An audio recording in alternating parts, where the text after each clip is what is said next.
লালন মাহাতর প্রধান শিষ্য ওস্তাদ যুধিষ্ঠির মাহাতো লক্ষণের ভূমিকায় মানিক কৈবর্ত।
তার সহধর্মিণী রানী সীতা রাজপ্রাসাদের মধ্যে পড়ে রয়েছে। এটি আমার সেটা ওইভাবে আজ রাজপ্রাসাদের মধ্যে পড়ে আছে কেন? প্রভু শ্রী রামচন্দ্র এসে দেখলেন রাক্ষস রাবণের ছবি অঙ্কন করে তার উপরে তার স্ত্রী নির্যাতন করে রয়েছে। সেটা ওইভাবে রত্নেশ্বর রাবণের ছবি অঙ্কন করে রাজপ্রাসাদের মধ্যে অবগাহন করে রয়েছে কেন? না না না না না না না না, তা হতে পারে না, তা হতে পারে না। সেটা কেন রাক্ষস রাবণের ছবি অঙ্কন করে তার উপরে বিরাজমান? তাহলে কি, তাহলে কি আমার সেটা সত্যি এই লঙ্কায় গিয়ে রাক্ষস রাবণের প্রেমে পড়েছিল? হয়তো সেটা রাবণ রাজাকে কোনো ভুলতে পারেনি যে তার ছবি অঙ্কন করে সেটা তার উপরে অবগাহন করে আছে। না না না না না না, এই সেটা অসতী, এই সেটা কলঙ্কিনী, যার জন্য আমরা দুই ভাই দিবারাত্রি বলে বলে কেঁদেছি, যার জন্য আমি ওকালে বালি রাজকে হত্যা করেছি, যার জন্য আমি লক্ষ লক্ষ মনুষ্যনা সঙ্গে করে রাক্ষস বিরাজ করে যে জানবীকে লঙ্কার থেকে আমি মুক্তি করে অযোধ্যায় ফিরিয়ে এনেছি, আজ সেই সীতা রাবণের এই ছবি অঙ্কন করে রাজপ্রাসাদের মধ্যে নির্যাতন করছে। না না না না না না, এই সীতা কলঙ্কিনী, এই সীতা দ্বিচারিণী, ও ভাইয়ের প্রাণের ভাই লক্ষ্মণ।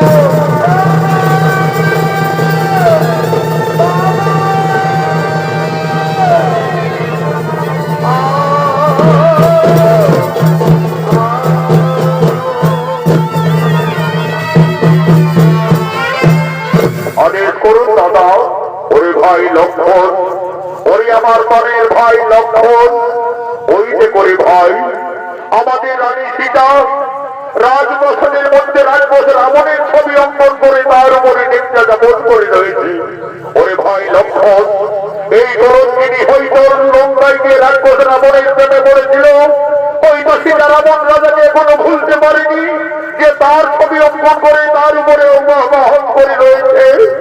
ওরে ভাই লক্ষ্মণ, এই কলঙ্কিনী সীতা যদি আমাদের অযোধ্যা নগরে থাকে তাহলে আমাদের সূর্য বংশের বদনাম হয়ে যাবে রে ভাই, আমাদের রঘুকুলের বদনাম হয়ে যাবে।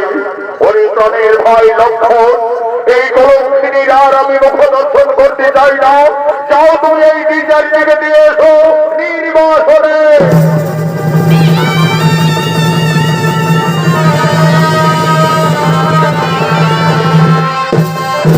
দেবী তুমি এটি করলে দেবী, তুমি আজ আমাদের অযোধ্যার পবিত্র মাটিকে তুমি কুলসিত করে দিলে। ধীরে ধীরে মা সীতার নিদ্রার আকর্ষণ ভঙ্গ হল। চোখ মেলে চাইতেই মা সীতা রাজপ্রাসাদের মধ্যে তার দেবর লক্ষ্মণকে দেখতে পেলে। লক্ষ্মণ, একই ভাই তুমি প্রাসাদে? কি তুমি করেছো দেবী? তুমি কেন রাক্ষস রাবণের ছবি অঙ্কন করলে আমাদের রাজপ্রাসাদের মধ্যে? তুমি তার উপরে স্মরণ করে নির্যাতন করতেছিলে। তুমি কি সত্যি এই লঙ্কায় গিয়ে রাবণ রাজাকে ভালোবেসে দিলে? তুমি কি রাক্ষস রাবণকে ভুলতে পারোনি? না রে ভাই লক্ষ্মণ, আমি কিছু ভুল করিনি রে ভাই। আমি শুধু আমার ওই উর্মিলা মান্ডবী বন্ধের বোঝাবার জন্য এই রাক্ষসের ছবিটি আমি প্রাসাদের মধ্যে অঙ্কন করেছিলাম রে ভাই। তুমি জানো না দেবী, এই অপরাধে তুমি কলঙ্কিনী, এই অপরাধে তুমি বিচারিণী। যে রাক্ষস রাবণ তোমাকে পশুর মতো মনোভাস থেকে হরণ করে লঙ্কায় নিয়ে যায়, সেই রাবণের ছবি অঙ্কন করে তুমি ভুল করেছো, অপরাধ করেছো। প্রভু রামচন্দ্র আর কোনদিন তোমার মুখ দর্শন করবে না। আমায় আদেশ দিয়ে দিলে এই মুহূর্তেই তোমায় নিতে হবে নির্বাসনে।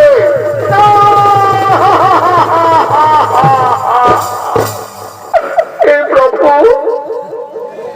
হে প্রভু রঘুনাথ, আজ তুমি আমাকে বিনা অপরাধী কলঙ্কিনী সাজালে। এই স্বামী, তুমি তো লঙ্কার থেকে ফিরে এনে আমাকে সকলের উপস্থিতিতে অগ্নি পরীক্ষা করিয়েছিলে প্রভু। সবকিছু যেন আজ আমি বিচারিনি। ওরে ভাই লক্ষ্মণ, তোমার দাদা যখন আর আমার মুখ দর্শন করবে না, তাহলে আমার আর অযোধ্যায় থাকার কোনো প্রয়োজন হবে না রে ভাই। চলো ভাই, তুমি আমায় দিয়েছো নির্বাসনে। বিনা দোষে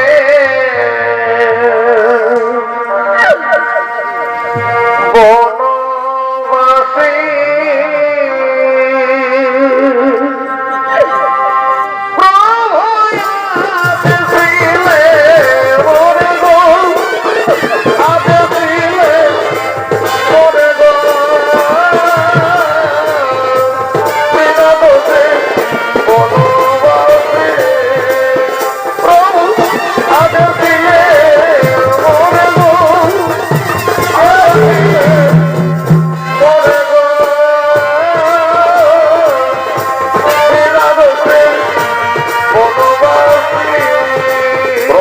রামচন্দ্র ওই মহাসীতাকে কলঙ্কিনী থেকে বনবাসের আদেশ দিলেন। সেই আদেশ পালন করার জন্য তার ভাই লক্ষণ ওই মহাসীতাকে বনবাসে নিয়ে যাচ্ছে। আগে আগে চলেছে লক্ষণ, ওই মনের দুঃখে মা জানকী বেঁধে বেঁধে বনবাসে যাচ্ছে। বন উপবন পেরিয়ে ঘোর কারণে প্রবেশ করছে লক্ষণ দেবী সীতাকে নিয়ে। আজ লক্ষণ বলছে, দেবী গো দেখুন দেবী, আমরা তো বনবাসের যথার্থ নামে মন্দির হয়ে গেছি দেবী। তুমি তোমার বনবাস জীবনে এই কারণেই কাটাবে দেবী। তুমি আমাকে অযোধ্যায় ফিরে যাওয়ার অনুমতি দাও দেবী। আমাকে অযোধ্যায় ফিরে যেতে হবে, কিন্তু আমি কিভাবে একটি বন্ধুবাসের গর্ভবতী নারীকে বনের মধ্যে নিয়ে যাব? তুমি আমায় ক্ষমা করে দাও দেবী, আমায় ক্ষমা করে দাও।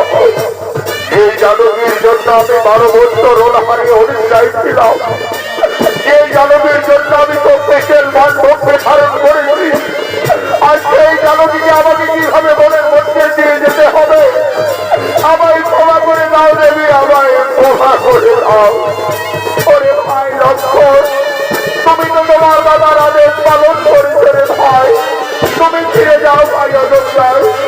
তোমার দাদা আমাকে বিয়ের সময় দিয়েছিলেন আমার গলার মুক্তার হার, কানের দুল, পায়ের নতুন, আমার বনবাসের অলঙ্কারের শোভা পাবে না রে ভাই। এই অলঙ্কারগুলি তুমি ফিরে নিয়ে যাবে অযোধ্যায়। তোমার দাদা রঘুরাজের কাছে গিয়ে বলবে, দাদা তোমার আদেশ আমি পালন করেছি। তোমার আদেশ আজ আমি বনবাসে দিয়ে এসেছি, বনবাসে দিয়ে এসেছি, বনবাসে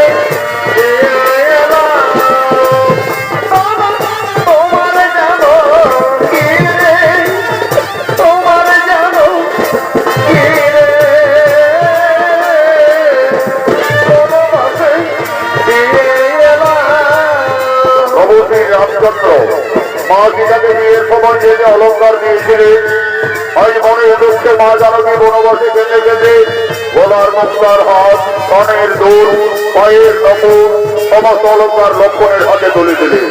আজ মা সীতা কেঁদে কেঁদে বলছে, ওরে ভাই লক্ষণ, এই সমস্ত অলঙ্কার নিয়ে তুমি ফিরে যাবে অযোধ্যায়। তোমার দাদা রঘুরাজের কাছে নিয়ে বলবে, দাদা তোমার আদেশ আমি পালন করেছি। তোমার রানীকে আজ আমি বনবাসে নিয়ে এসেছি, বনবাসে নিয়ে এসেছি, বনবাসে নিয়ে এলাম। তোমার যেন কি রে, তোমার যেন কি রে, বনবাসে নিয়ে এলাম।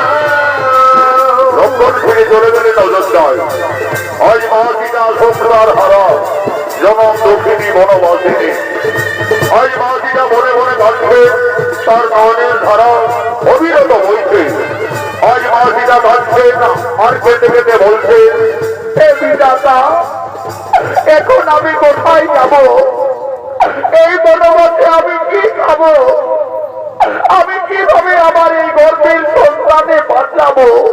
না না না না, আমি আর কোথাও যাব না। আমার বেঁচে থাকার চেয়ে আমার মরে যাওয়াই ভালো হবে, আমার মরে যাওয়াই ভালো হবে। হে প্রভু রঘুনাথ, তুমি আমাকে শুধু যুগে যুগে কাঁদিয়েই চলেছ প্রভু। আমার এই নারী জনম শুধু কেঁদেই যেতে হলো প্রভু, শুধু কেঁদেই যেতে হলো। চারি যুগে আমি বড় মন্দ ভাগিনী,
তুমি মনের দুঃখে কাঁদতে কাঁদতে প্রাণ বিসর্জন দিতে চলেছ। তুমি জানো না নারী, মানব জীবনে আত্মহত্যা মহাপাপ। বাবা, আমার আর বেঁচে থেকে কিছু লাভ হবে না যোগী বাবা। আমার স্বামী আমাকে বিনা অপরাধে কলঙ্কিনী ভেবে আমাকে বনবাসে পাঠিয়েছে বাবা। আমি সংসার হারা জনক নন্দিনী সীতা। মা সীতা, তুমি বনবাসে এসেছো মা? আমি ঋষি বাল্মীকি, আমি জানতাম না জানো কি, একদিন না একদিন তোমাকে বনবাসে আসতেই হবে। মা সীতা, তুমি কেন না মা? বিধির বিধান কেউ লঙ্ঘন করতে পারে না মা, বিধির বিধান কেউ লঙ্ঘন করতে পারে না। মা সীতা, তোমার বনবাস জীবন কাটাবার জন্য আমি এই নবমনে পূর্বে একটি সুন্দর পাতার কুটির নির্মাণ করে রেখেছি। চলো মা জানকী, তুমি না খেতে না ভেবে তোমার বনবাস জীবন ওই পাতার কুটিরেই কাটাবে। চলো। আমার